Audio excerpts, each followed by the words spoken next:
Our mission is very simple, making friends with cheese.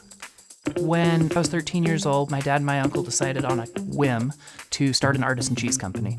So as often happens with family companies, the kids come in and they're put to work. So I started doing the dishes, making the cheese, and then over the course of the next 8-10 years, fell in love with it.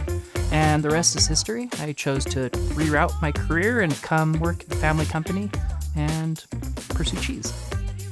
I've worked with cheese for 4.5 years. I came at it from a beer standpoint between the fermentation science and the science that goes into making cheese. It was just kind of a match made in heaven.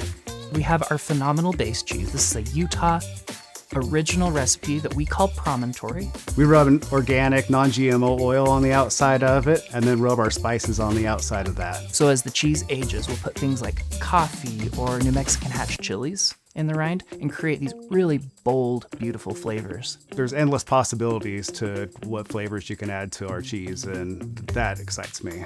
I would say one of our favorite cheeses that we do is we take sea salt from ancient salt beds in the Salt Lake Valley and honey from the Utah mountains and blend that into our sea hive with sea salt and honey. So as the cheese ages, it'll create that sweetness that's very unique.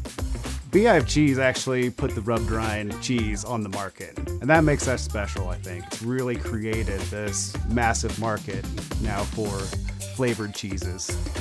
When we started making cheese, there were really no specialty cheeses coming out of our region. So we've had an opportunity over the last 20 years to really encapsulate what it means to be cheesemakers and work with the dairies in our phenomenal Intermountain West community.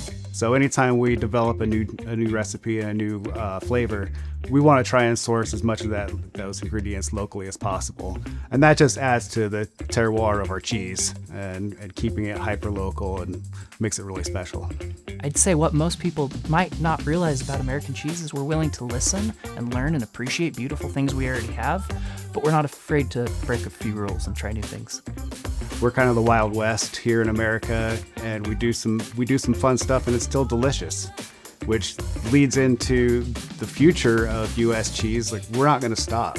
We're going to keep adding new flavors and playing around with recipes and seeing what other crazy stuff that we can come up with that just turns heads around the world.